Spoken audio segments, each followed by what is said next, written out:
आज की क्लास में हम लोग सबसे पहले ये डिस्कस करने वाले हैं कि आरसीसी में जो हम लोग नोटेशंस यूज करते हैं, जो सिंबल्स यूज करते हैं, वो सिंबल्स कौन कौन से हैं। तो अभी आप लोगों के सामने मैं अपना व्हाइट बोर्ड ओपन करूंगा और उस व्हाइट बोर्ड में जितने भी सिंबल्स हमें यूज करने हैं उनमें से जो मोस्टली सिंबल हैं, ठीक, मोस्टली मतलब कि जो बहुतायत में प्रयोग किए जाने वाले प्रतीक चिन्ह हैं, उन प्रतीक चिन्ह को मैं यहाँ पे लिखूंगा। उम्मीद करता हूं कि आप लोग भी उनको मेरे साथ साथ लिखते जाएंगे।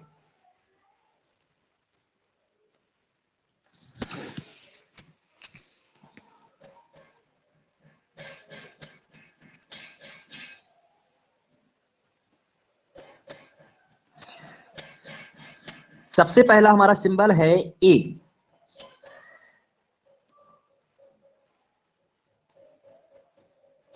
ओके, नेक्स्ट है एसी, नेक्स्ट है एजी, नेक्स्ट है एके, नेक्स्ट है एएस। तो सबसे पहले इनके बारे में लिख लो, ये क्या क्या है। ए मीन्स होता है हमारा cross sectional area.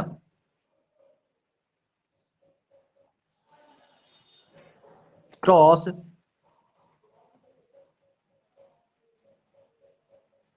Sectional area मतलब काट का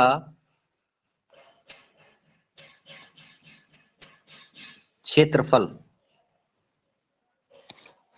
एसी, जैसे कि नेम से क्लियर हो रहा है, A means area, C means concrete, यानी area of concrete. Area of concrete, ठीक। हिंदी में लिख लो कंक्रीट का क्षेत्रफल। एजी, एजी का फुल फॉर्म होता है ग्रॉस एरिया।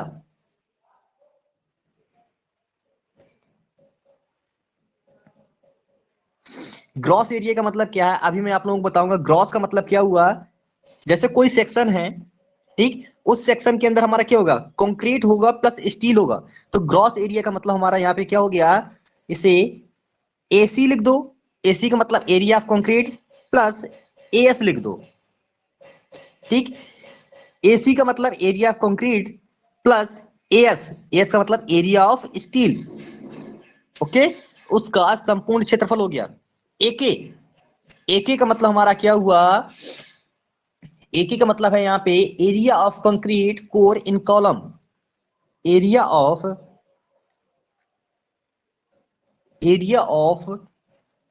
कंक्रीट कोर इन कॉलम। कुछ वर्ड आप लोगों को ऐसे मिलेंगे कि आप सोचेंगे सर ये वर्ड कहां से आ गया, बट टेंशन लेने की बिल्कुल भी जरूरत नहीं है। बस सिर्फ आप लोग इनको एक बार देख लीजिएगा। ये वर्ड आपके सामने आगे यूज आएंगे तो उस समय आप लोगों को ये बिना याद किए ही याद हो जाएंगे। बस एक बार देख लीजिएगा कि ए का मतलब क्या है, कि टोटल एरिया। यदि उसके सफिक्स में सी लगा हुआ है, इसका मतलब क्या हुआ, एरिया ऑफ कंक्रीट। यदि जी लगा हुआ है, यदि जी लगा हुआ है मींस ग्रॉस एरिया। ए के मतलब क्या हुआ हमारा, एरिया ऑफ कोर। कोर तो वैसे भी आप लोग जानते हैं कि मतलब उसका इनर जो पोर्शन होता है वो हमारा क्या कहलाता है, कोर कहलाता है। ओके, कोर हमारा क्या हुआ, जो हमारा इसका इनर पोर्शन है, ठीक, वो हमारा क्या कहलाएगा, कोर कहलाएगा। एएस, एएस मतलब हुआ area of steel. Area of steel, area of steel मतलब इस्पात का क्षेत्रफल। इस्पात का क्षेत्रफल। जैसे देखना यहाँ पे, मैं अभी आप लोगों के सामने एक कॉलम बना रहा हूं, ठीक। ये मैंने कॉलम बनाया, उस कॉलम पे यहां पे ये रेनफोर्समेंट में डाल दी, ठीक। ये क्या डली हुई है, रेनफोर्समेंट है, मतलब सरिया है।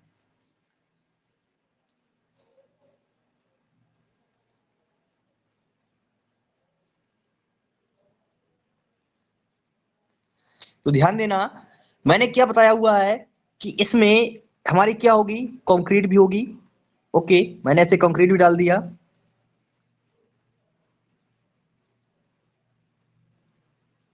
ये सब मैंने यहाँ फिल कर दिया।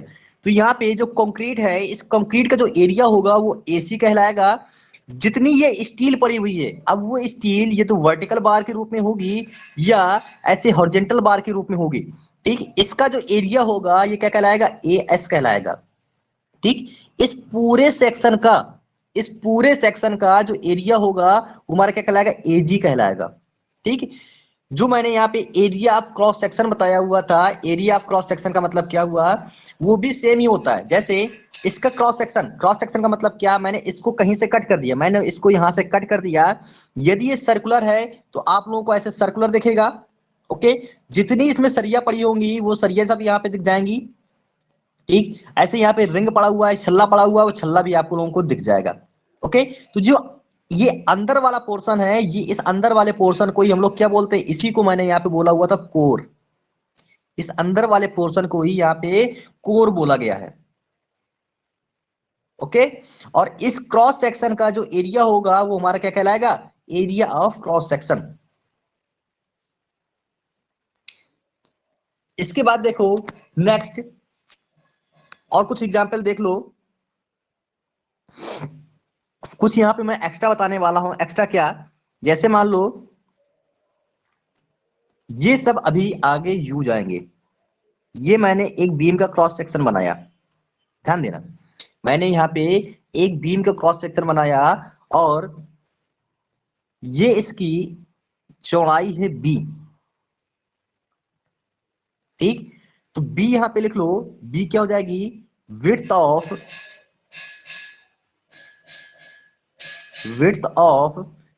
क्रॉस सेक्शन ऑफ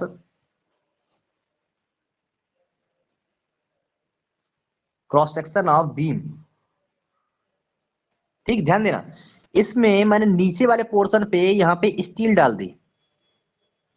ठीक, मैंने यहाँ पे नीचे वाले पोर्शन पे स्टील डाल दी। इसके बाद जो टॉप से लेकर बॉटम तक की ये जो डिस्टेंस है या हाइट है, इसको मैंने मान लिया डी। ठीक, यहाँ पे कैपिटल डी हमारा क्या हो जाएगा, टोटल डेप्थ, टोटल डेप्थ यानी कुल गहराई ऑफ बीम। ओके, दूसरी चीज यहाँ पे ध्यान देना, जो यहाँ पे सरिया पड़ी हुई है, ये यहाँ पे मैंने जो डॉटेड लाइन से इंडिकेट किया है, ये क्या है, ये है हमारी न्यूट्रल एक्सेस। जो मैंने यहाँ पे Na लिखा हुआ है, Na का मतलब क्या हो गया, न्यूट्रल एक्सेस। Na का मतलब हो गया यहाँ पे न्यूट्रल एक्सेस। ओके, यहाँ पे जो सरिया पड़ी हुई है, ठीक, सरिया के सेंटर से, ध्यान दो, सरिया के सेंटर से टॉप तक की जो डिस्टेंस है, ये गैप है, ये कहलाएगा स्मॉल डी। ठीक, स्मॉल डी, और इस स्मॉल डी को लिख लो इफेक्टिव डेप्थ। ध्यान दो, इफेक्टिव इफेक्टिव डेप्थ मतलब प्रभावी गहराई। क्या हो जाएगा, प्रभावी गहराई, प्रभावी गहराई। ओके, यहीं पे जो ये डॉटेड लाइन था, डॉटेड से लेकर जो ये गैप है, ध्यान दो, ये वाला गैप है, ठीक, ये क्या हो जाएगा, ये इसको सी से इंडिकेट कर दो। तो यहां पे लिख दो सी बराबर हमारा क्या हो जाएगा, प्रभावी कवर, प्रभावी आवरण या इफेक्टिव कवर, प्रभावी आवरण या इफेक्टिव कवर। तो यहां पे मैंने आप लोगों को कितनी चीज बता दी, एक बता दिया कि हमारा कोई बीम का क्रॉस सेक्शन बना हुआ है, उस बीम के क्रॉस सेक्शन पे जो स्मॉल बी है वो क्या है, उसकी विड्थ है। मैंने यहाँ पे एक क्रॉस सेक्शन बनाया हुआ है, उस क्रॉस सेक्शन पे जो उसकी विड्थ है स्मॉल बी, जो टोटल डेप्थ है कुल गहराई, उसको मैंने कैपिटल डी से इंडिकेट किया हुआ है, कुल गहराई। ठीक, इसके बाद मैंने वहीं पे एक टर्म यूज किया स्मॉल डी। स्मॉल डी मैंने कहां तक यूज किया हुआ है, बीम के टॉप से, बीम के टॉप से जो इसमें स्टील पड़ी हुई है, स्टील के सेंटर तक, बीम के टॉप से स्टील के सेंटर तक, ये हमारी क्या है, प्रभावी गहराई मतलब इफेक्टिव डेप्थ। इसके बाद ध्यान दो, प्रभावी गहराई मतलब इफेक्टिव डेप्थ। इसके बाद में जो यहाँ पे मैंने सरिया के सेंटर से जो स्टील पड़ी हुई है, स्टील के सेंटर से बीम के बॉटम तक की जो गैप है, जो डिस्टेंस है, उस डिस्टेंस को मैंने क्या लिखा हुआ है, उस डिस्टेंस को लिखा हुआ है सी से इंडिकेट किया हुआ है। और ये सी हमारा क्या हो जाएगा, सी हमारा यहाँ पे हो जाएगा, सी हमारा यहाँ पे हो जाएगा कवर। ठीक, कौन सा कवर, इफेक्टिव कवर। सी हमारा यहाँ पे हो जाएगा इफेक्टिव कवर। वहीं पे एक चीज और ध्यान दो, मैंने यहाँ पे इफेक्टिव कवर आप लोगों को बताया। ठीक, यदि मैं इस सरिया के बॉटम से ले लूं, सरिया के बॉटम से और बीम के बॉटम तक का गैप, जो मैं रेड कलर से यहाँ पे इंडिकेट कर रहा हूं, हो सकता है कि आप लोगों को विजुअल हो रहा हो। ठीक, मैंने इस गैप को यहाँ पे हाईलाइट भी कर दिया कि सरिया के बॉटम से बीम के बॉटम तक का, इसको मैं यहाँ सी डैश से चलो इंडिकेट कर दूं। ठीक, जो मेरा सी डैश है, सी डैश क्या होगा, ये होगा यहाँ पे प्रभावी आवरण था। ठीक, लेकिन यहाँ पे क्या होगा, सिर्फ ओनली आवरण अकेले होगा, ओनली कवर होगा, ओनली कवर होगा। ठीक, इफेक्टिव का मतलब क्या होगा कि कवर में से सरिया के सेंटर तक, यानी आधी डिस्टेंस को हम लोग ऐड कर देते हैं। Rohit, D and D equal distance कैसे हो सकती हैं? बेटा कैपिटल डी और स्मॉल डी इक्वल नहीं होता है, कैपिटल डी और स्मॉल डी इक्वल नहीं होता है। कैपिटल डी हमारा क्या है, उस बीम की या उस क्रॉस सेक्शन की टोटल डेप्थ है, कैपिटल डी उसकी टोटल डेप्थ है। जबकि वहीं पे स्मॉल डी है, स्मॉल डी हमारा क्या है कि जो सरिया का सेंटर है, सरिया हमारी बॉटम पोर्शन में पड़ी होती है या बॉटम फाइबर में पड़ी होती है, उसके सेंटर तक की जो डिस्टेंस होती है उसको हम लोग स्मॉल डी से इंडिकेट करते हैं। ठीक, ये कुछ सिंबल थे जो कि जर्नली अभी यूज होने वाले हैं, इस वजह से मैंने यहाँ पे ये सिंबल बता दिए। इसके बाद आते हैं हम लोग अपने फर्स्ट टॉपिक में, और जितने भी सिंबल आएंगे उन सिंबल को वहीं पे, जिस टॉपिक के अंदर जहां भी आ जाएगा उस सिंबल को हम लोग वहीं पे ही डिस्कस करते जाएंगे। ओके, हाँ, capital D equal to small D plus C, ऐसा कर सकते हैं हम लोग। क्यों? क्योंकि कैपिटल डी हमारी टोटल डेप्थ है और स्मॉल डी हमारी क्या है, इफेक्टिव डेप्थ है, प्लस स्मॉल सी हमारा क्या, इफेक्टिव कवर है। यानी effective depth plus effective cover equal to total depth. Okay, तो अब देखो हमारा जो फर्स्ट टॉपिक है, फर्स्ट टॉपिक क्या है, इंट्रोडक्शन।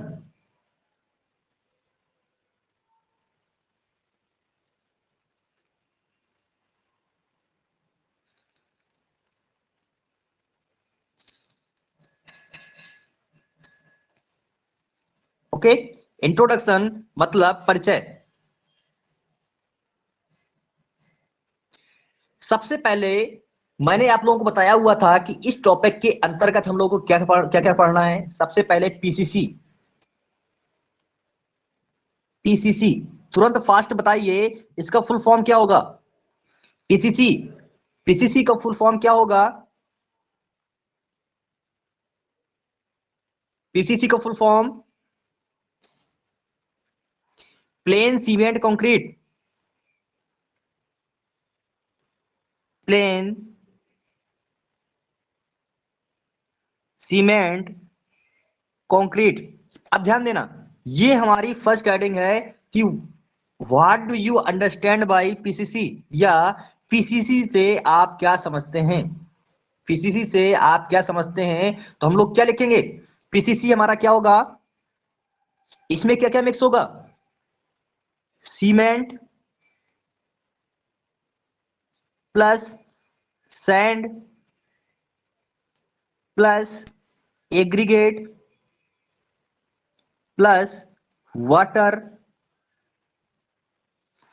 प्लस यदि रिक्वायरमेंट है तो admixture.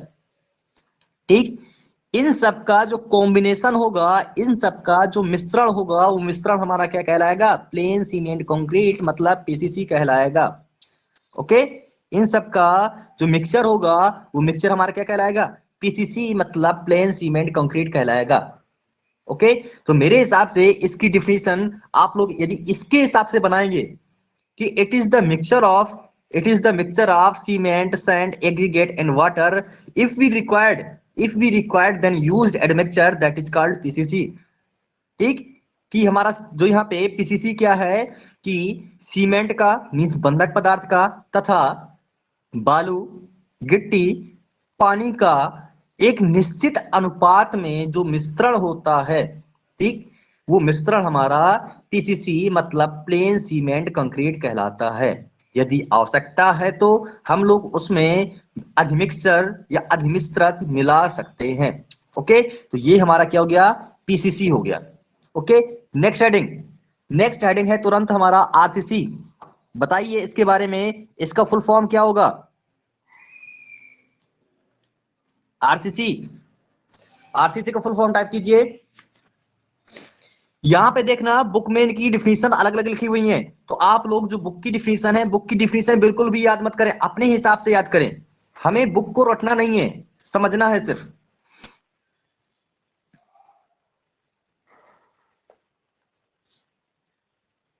Reinforced cement concrete,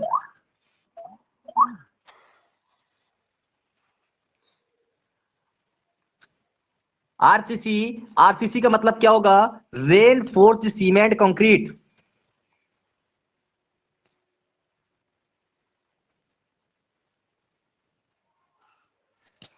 reinforced cement concrete. Tension मत लीजिए, आप लोगों की कंक्रीट टेक्नोलॉजी अभी खत्म हो रही है। ठीक, रेनफोर्स सीमेंट कंक्रीट, बस सभी लोग हाथ चलाते रहिए, तुरंत टाइप करते रहिए। रेनफोर्स सीमेंट कंक्रीट, इसका मतलब क्या हुआ, ध्यान देना यहाँ पे, यहाँ पे ध्यान देना। मैं इसके बारे में बता रहा हूं कि आरसीसी का मतलब हमारा क्या हो गया, रेनफोर्स सीमेंट कंक्रीट मतलब रेनफोर्स्ड,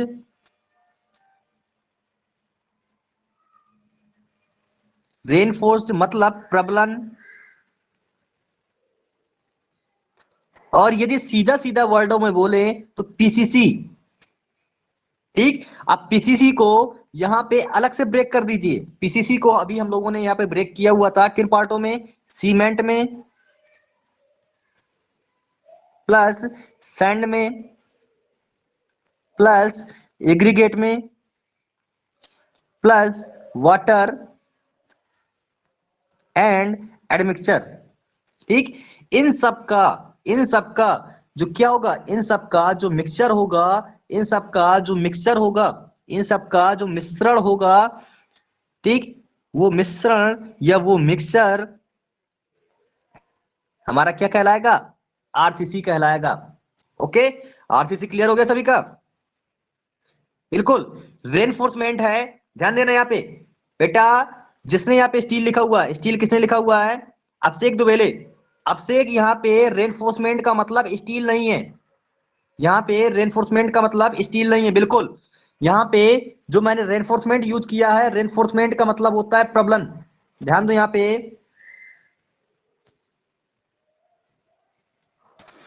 रेनफोर्समेंट इसका मतलब होता है प्रबलन। ठीक, अब प्रबलन के रूप में मैंने आप लोगों को लास्ट क्लास में बताया हुआ था, प्रबलन के लिए मैंने यहाँ पे लास्ट क्लास में आप लोगों को बताया हुआ था, क्या बताया हुआ था कि यहाँ पे स्टील भी हो सकता है, सॉरी, यहाँ पे हमारा स्टील भी हो सकता है या वुड भी हो सकता है। वुड, यहाँ पे लिख लो ब्रैकेट में बंबू, बंबू मतलब बांस। ठीक, सभी लोगों ने देखा होगा, स्टील हुआ या वुड हुआ या फाइबर। ठीक, इन सब का प्रयोग, इन सब का प्रयोग हम लोग किस में करते हैं, रेनफोर्समेंट के रूप में करते हैं। इन सब का प्रयोग हम लोग रेनफोर्समेंट के रूप में करते हैं। ओके, जबकि जर्नली हम लोग यहाँ पे स्टील को ही बोल देते हैं कि यही हमारा रेनफोर्समेंट है।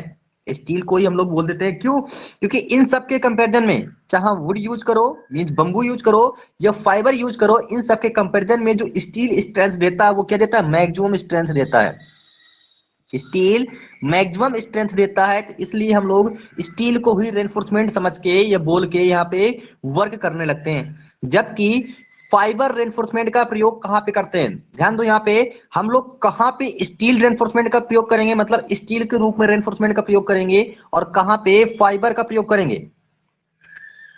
ठीक, तो कहाँ पे हम लोग फाइबर का प्रयोग करेंगे और कहां पे हम लोग स्टील का प्रयोग करेंगे। तो देखो जहां पे हमें लाइट वेटेड स्ट्रक्चर बनाना हो, लाइट वेटेड स्ट्रक्चर मतलब जो कम वजन वाले, कम वजन की यदि हमें संरचना बनानी हो, ठीक, तो उस जगह पे हम लोग क्या करेंगे, फाइबर रेनफोर्समेंट का प्रयोग कर देंगे। क्यों? क्योंकि फाइबर बहुत लाइट वेटेड होता है। ओके, यदि हमें नॉर्मली स्ट्रक्चर बनाना है, नॉर्मली स्ट्रक्चर बनाना है तो उस केस में हम लोग यहाँ पे स्टील का प्रयोग करते हैं। ध्यान दो, यहाँ पे हम स्टील की जगह मैं यहाँ पे एक और अलग से एक्स्ट्रा वर्ड यूज कर सकता हूं, कोई भी मेटल। लेकिन एक प्रॉब्लम आ जाएगी। प्रॉब्लम क्या आ जाएगी कि मैं यहाँ पे अदर मेटल प्रयोग नहीं कर पाऊंगा। क्यों? क्योंकि जैसा कि हमें पता है, जैसा कि हमें पता है कि अब मेटल का मतलब क्या हुआ, मेटल का मतलब हमारा हुआ copper, aluminium, iron, zinc, gold, ठीक, ऐसी बहुत सारी, ये सब क्या है, ये सब धातुएं तो हैं। बट जबकि हमें पता है कि इन सब का जो थर्मल एक्सपेंशन कोफिशिएंट होता है, क्या, thermal expansion coefficient, thermal expansion coefficient, ठीक, वो सब का अलग अलग होता है। जबकि यदि कंक्रीट ले लो, ठीक, कंक्रीट का जो थर्मल एक्सपेंशन कोफिशिएंट होता है मतलब अल्फा, अल्फा की वैल्यू होती है 12 इंटू 10⁻⁻6 प्रति डिग्री सेंटीग्रेड। ठीक, तो जब हमें कंक्रीट के लिए जो अल्फा है उसकी वैल्यू इतनी है और इन सब के लिए अलग अलग है, सिर्फ एक आयरन ही एक ऐसा है जिसके लिए अल्फा की वैल्यू, अल्फा की वैल्यू हमारी क्या है, जितनी कंक्रीट की है उतनी ही आयरन की है। तो यहां पे हम लोग लिख देंगे alpha S equal to alpha C equal to 12 into 10⁻⁻6 प्रति डिग्री सेंटीग्रेड। ये मैंने क्यों बताया, अभी देखना, अभी मैं क्वेश्चन लिखता हूं। क्वेश्चन क्या है, why we used, why we used steel in RCC. ठीक, कि हम लोग आरसीसी में, आरसीसी में प्रबलन के रूप में, प्रबलन के रूप में स्टील का प्रयोग क्यों करते हैं, स्टील का प्रयोग क्यों करते हैं। ठीक, एक क्वेश्चन बन गया।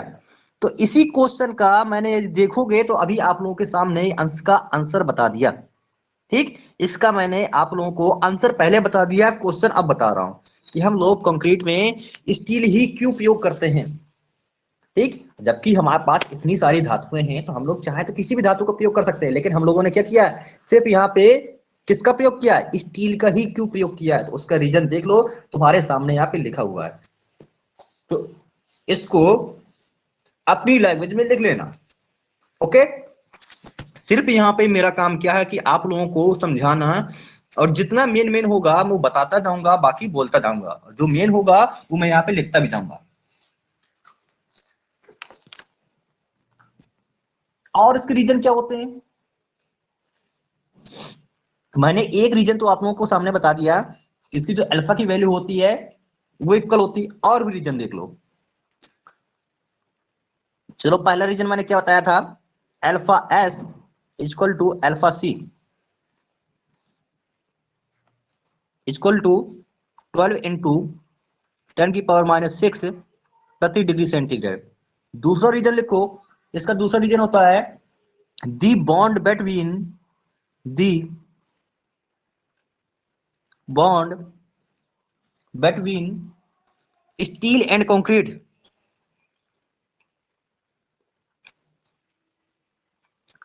ठीक, दोनों के बीच में बॉन्डिंग अच्छी होती है, दोनों के बीच में बॉन्डिंग अच्छी होती है। अगला रीजन है prevention of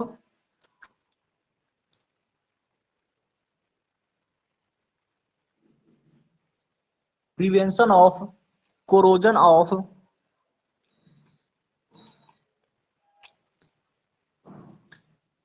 of steel bars embedded, Hindi वाले टेंशन बिल्कुल मत लेना, एम्बेडेड इन दी कंक्रीट। देखो जो पहला पॉइंट मैंने लिखा हुआ है, इस पहले पॉइंट का मतलब क्या है कि हम लोग स्टील के साथ कंक्रीट का प्रयोग क्यों करते हैं। इसका आंसर देखो क्यों, क्योंकि जो हमारा थर्मल एक्सटेंशन कोएफिशिएंट मींस ऊष्मीय प्रसार गुणांक, किसका, स्टील का जो ऊष्मीय प्रसार गुणांक होता है वो कंक्रीट के ऊष्मीय प्रसार गुणांक के बराबर होता है, इसलिए हम लोग यहाँ पे कंक्रीट के साथ में स्टील का प्रयोग करते हैं। पहला पॉइंट तो हमारा ये हो गया। अगला पॉइंट है कि दोनों के बीच में जो बॉन्ड बनाने की क्षमता होती है, दोनों के बीच में जो बॉन्ड बनाने की क्षमता होती है वो अच्छी होती है, इसलिए हम लोग क्या करते हैं यहाँ पे स्टील के साथ कंक्रीट का प्रयोग करते हैं। अगला रीजन देखो, अगला रीजन क्या है कि जब हम स्टील की छड़ को मतलब इस्पात की छड़ को इस्पात की छड़ को कंक्रीट के अंदर एम्बेडेड कर देते हैं। एम्बेडेड का मतलब क्या होता है, उसके अंदर डाल देते हैं, तो क्या करता है उस छड़ को वो जंग से बचाता है, उस छड़ को जंग लगने से बचाता है। वही यहाँ पे लिखा हुआ prevention of corrosion of steel, ठीक, यानी जो हमारी स्टील की छड़ है, ठीक, उसको जंग लगने से बचाता है। कब, जब हम लोग कंक्रीट में यूज कर देते हैं, इसलिए हम लोग क्या करते हैं, इसलिए स्टील के साथ कंक्रीट का यूज करते हैं।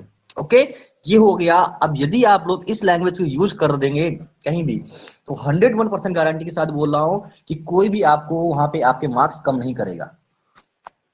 अगली हेडिंग है uses of reinforce concrete.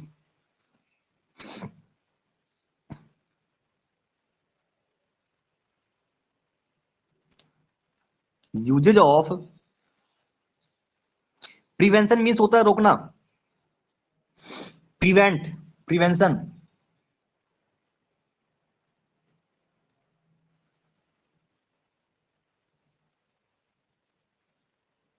Uses of sir reinforced concrete.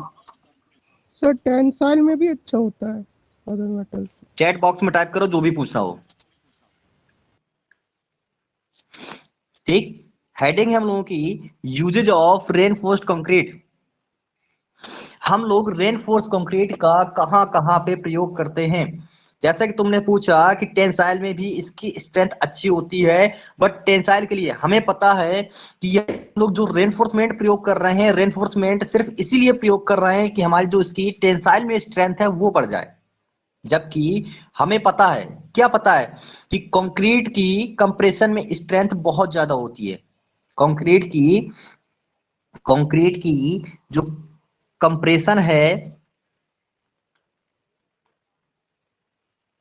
Compression means संपीड़क, ये संपीड़न, संपीड़न में सामर्थ्य बहुत ज्यादा होती है। ध्यान देना, कंक्रीट में जो संपीड़न में सामर्थ्य होती है बहुत ज्यादा होती है, ठीक। जबकि जबकि टेंशन में जबकि टेंशन में कंप्रेशन की जो स्ट्रेंथ थी, कंप्रेशन की स्ट्रेंथ की स्ट्रेंथ की 10 to 15% ही होती है,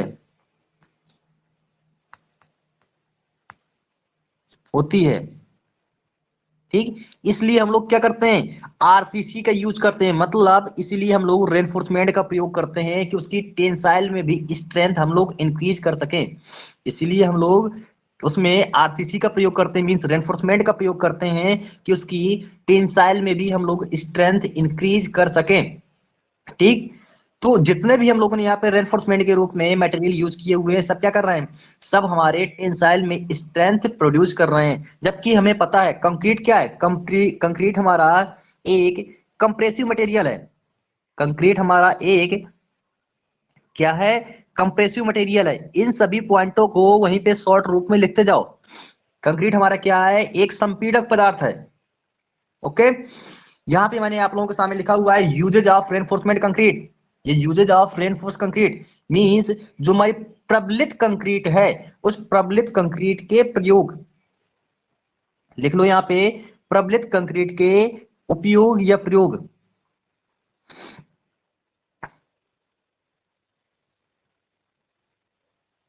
प्रबलित कंक्रीट के उपयोग कहां कहां पे हम लोग प्रबलित कंक्रीट का प्रयोग कर सकते हैं? तुरंत लिखो, फास्ट आंसर दो। रेनफोर्स कंक्रीट का हम लोग कहां कहां प्रयोग कर सकते हैं? कॉलम बनाने में। बेटा विनम्र तिवारी, सिर्फ चैट बॉक्स का यूज करो, जितना यूज कर सकते हो।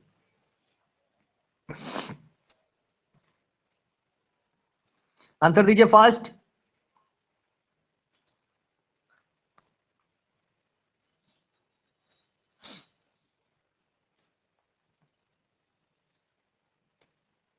ओके, देखो यहाँ पे आरसीसी मटेरियल का, ये रेनफोर्स कंक्रीट का हम लोग कहां कहां प्रयोग कर सकते हैं? सबसे पहला है हमारा बिल्डिंग,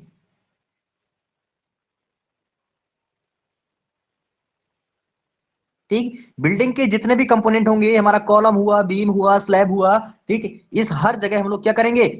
इस आरसीसी मटेरियल का हम लोग प्रयोग कर देंगे। नेक्स्ट है हमारा फ्लाईओवर। फ्लाईओवर आप लोग जानते होंगे, ओवरब्रिज जिसे हम लोग बोलते हैं, ठीक। तो फ्लाई ओवर बनाने में भी हम लोग क्या करते हैं? फ्लाई ओवर बनाने में भी हम लोग आरसीसी का, ये रेनफोर्स कंक्रीट का प्रयोग करते हैं। Next water tank.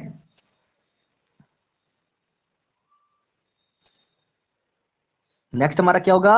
Water tank. Next road, comma rail bridge.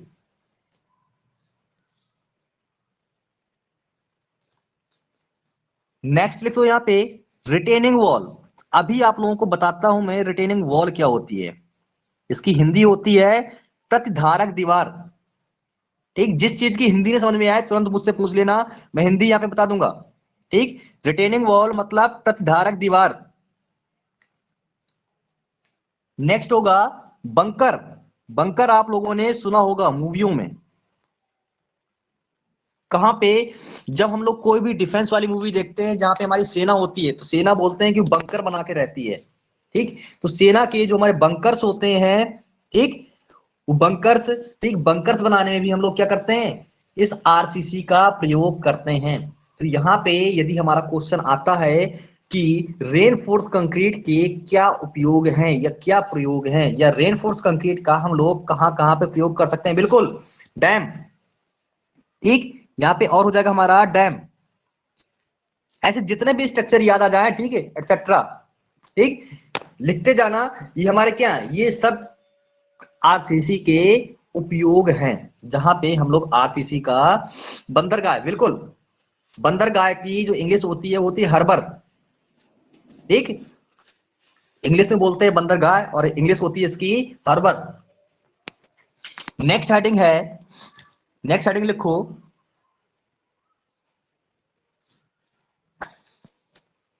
Next heading है advantage and disadvantage of RCC. बताइए, सबसे पहले एडवांटेज बताइए, आरसीसी के एडवांटेज।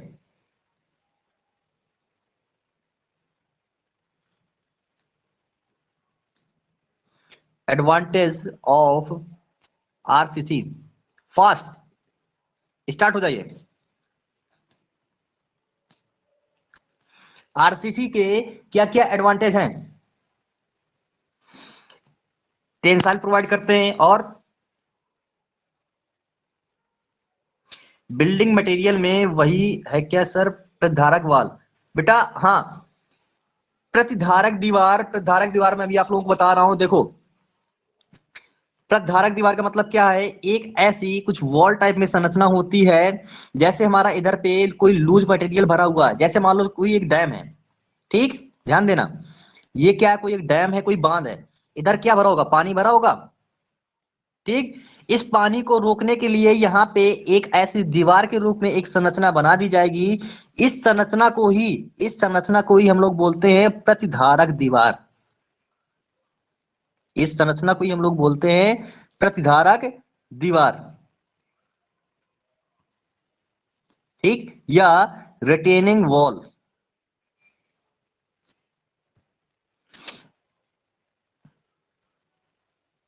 ओके, तो अभी हम लोग क्वेश्चन क्या था, एडवांटेज ऑफ आरसीसी।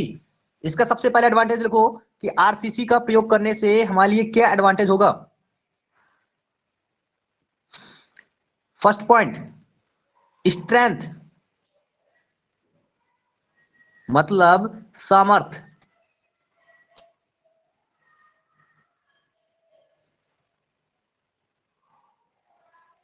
ठीक, स्ट्रेंथ मतलब सामर्थ।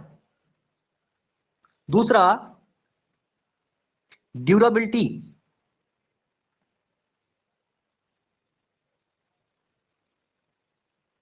ड्यूरेबिलिटी मतलब टिकाऊपन।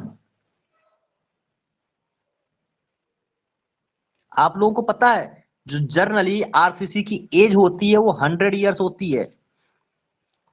लिख लो यहाँ पे, आरसीसी की जो एज होती है वो 100 ईयर्स होती है, ठीक। इसके बाद में अगला पॉइंट है मोल्डाबिलिटी।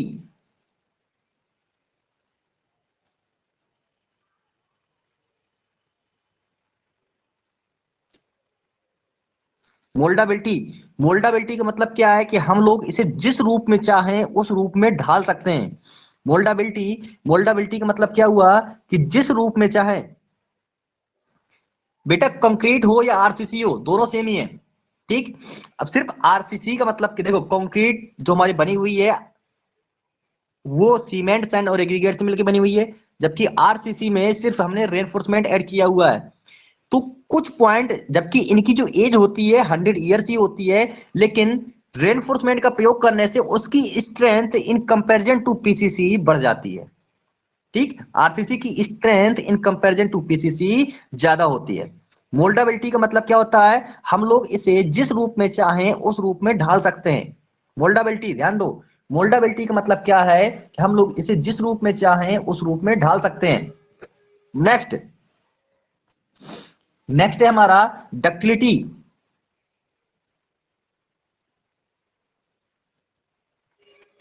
डक्टिलिटी मीन्स तन्यता।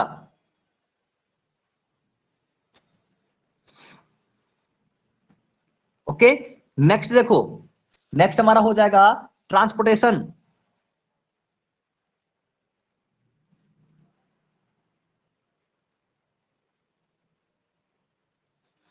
ट्रांसपोर्टेशन, आप लोगों ने देखा होगा जब भी हमारे हाईवे, ओवरब्रिज या कोई भी ऐसा स्ट्रक्चर बनता है तो उस जगह पे कंक्रीट को किसी रेडी मिक्स प्लांट से मींस आरएमसी प्लांट से बना करके एक स्थान से दूसरे स्थान पर ले जाया जाता है, ठीक। इसलिए यहाँ पे मैंने पॉइंट क्या लिखवाया हुआ, ट्रांसपोर्टेशन।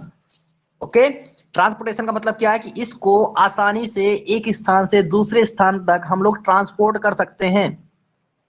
ओके, नेक्स्ट पॉइंट लिख लो यहीं पे, फायर रेसिस्टेंस।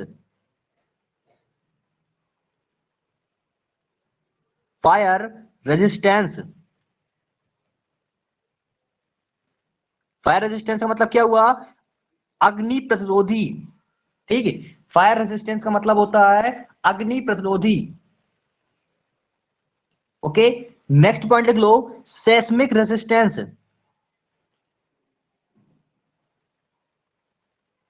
सेस्मिक रेसिस्टेंस मतलब भूकंप प्रतिरोधी, बिल्कुल वाटरप्रूफ, ठीक। ऐसे ये हमारे क्या हो गए, सब इसके एडवांटेज हो गए। आरसीसी बहुत सिंपल है, बस सिर्फ यदि आप लोगों ने कंक्रीट टेक्नोलॉजी थोड़ा सा पढ़ी हुई है, ठीक, क्योंकि अभी हम लोग जो पढ़ रहे हैं कंक्रीट टेक्नोलॉजी वाला ही पार्ट पढ़ रहे हैं, तो ये हो गए हमारे क्या, इसके एडवांटेज हो गए। ओके, नेक्स्ट देखो, डिसएडवांटेज।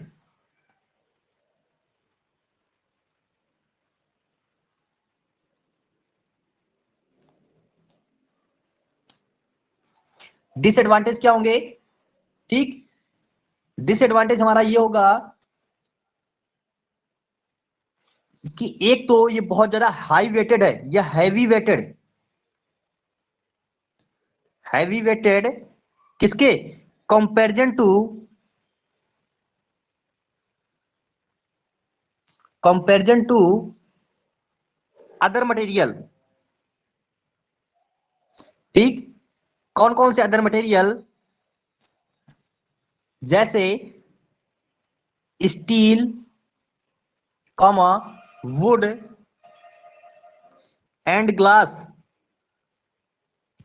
ठीक, इसका सबसे बड़ा हमारा क्या है जो डिसएडवांटेज है, डिसएडवांटेज क्या है कि ये बहुत ज्यादा हाई वेटेड होता है, किसकी तुलना में, स्टील की, ये लकड़ी की, या कांच की तुलना में बहुत ज्यादा हाई वेटेड होता है। ओके, और इसका जो स्ट्रक्चर होता है हैवियर होता है। ठीक, यहाँ पे हाई वेटेड के साथ लिख दो, यहाँ पे हैवियर, यहाँ पे लिख लो हैवियर। हैवियर का मतलब जानते हो, मतलब बहुत बड़ा सा स्ट्रक्चर हम लोग बनाएंगे। जैसे हमें कोई बीम बनानी है, वहीं पे यदि स्टील की हम लोग बीम बनाएंगे, एक छोटा सा स्ट्रक्चर बना देंगे। क्यों? क्योंकि स्टील की जो बीम होगी उतने लोड को बियर करने के लिए आसानी से उसको बियर कर लेगी। जबकि कंक्रीट का हम लोग वहीं पे बनाएंगे तो कंक्रीट की बहुत बड़ी बड़ी बीम देखी होंगी, तुम लोग जाते होगे ब्रिज वगैरह में देखते होगे, तो कंक्रीट की जो बीम बनी होती है बहुत हैवी होती है, बहुत बड़ी बड़ी होती है। जबकि वहीं पे यदि उसकी जगह को हमने रिप्लेस करके वहां पे स्टील की बना देते हैं तो बहुत छोटी सी वहां पे, छोटा सा वहां पे स्टील का गर्डर हम लोग प्रयोग कर देते हैं। ओके, नेक्स्ट हमारा इसका एक और डिसएडवांटेज है क्या, कि इसके लिए हमें फॉर्म वर्क की आवश्यकता होती है। फॉर्म वर्क जानते हैं आप लोग, शटरिंग। ठीक, हमें कहीं भी आरसीसी का प्रयोग करना है तो हमें इसके लिए सेंटरिंग और शटरिंग की आवश्यकता होती है। ठीक, सबसे बड़ा हमारा डिसएडवांटेज है कि बिना शटरिंग के हम लोग फॉर्म वर्क का प्रयोग, सॉरी, बिना शटरिंग के हम लोग इसका आरसीसी का प्रयोग नहीं कर सकते हैं। ओके, नेक्स्ट देखो, नेक्स्ट है हमारा कंक्रीट। ठीक, कंक्रीट के बारे में आप लोग जानते हैं, बताने की कोई आवश्यकता नहीं है कि कंक्रीट हमारा क्या होता है, बट इसके जो भी एडवांटेज हैं, जो यूज है, ठीक, जो मेन मेन पॉइंट्स है मैं कल आप लोगों को बता दूंगा। Next, grade of concrete. Grade of concrete भी शायद मैं क्लास में बता चुका हूं, बट एक बार फिर बता दूंगा, ग्रेड ऑफ कंक्रीट। नेक्स्ट हमारा ग्रेड ऑफ सीमेंट। बेटर होगा कि आप लोग इन टॉपिक को पढ़ के आए। Grade of cement. Okay, next हमारा types of steel reinforcement. Types of steel reinforcement. ठीक, ये आप लोगों के लिए होमवर्क है। ठीक, ये पॉइंट्स आप लोगों को क्लियर करके आने हैं, बाकी इसके बाद मैं इसके जितने पॉइंट्स हैं ये सब समझा दूंगा। ठीक, एक और हमारा इसका टॉपिक रह जाता है जो हमारे लोड हैं, लोड। ठीक, कौन कौन से हमारे लोड आते हैं, लोड के बाद में यहां पे method of RCC design, method of RCC design. ठीक, कल थोड़ा जल्दी से क्लास में आ जाना। कितने पॉइंट्स हुए, 1 2 3 4 5 6। ओके, ये 6 पॉइंट हैं, ये 6 टॉपिक हैं। 6 के 6 टॉपिक कल की क्लास में हम लोग डिस्कस करेंगे।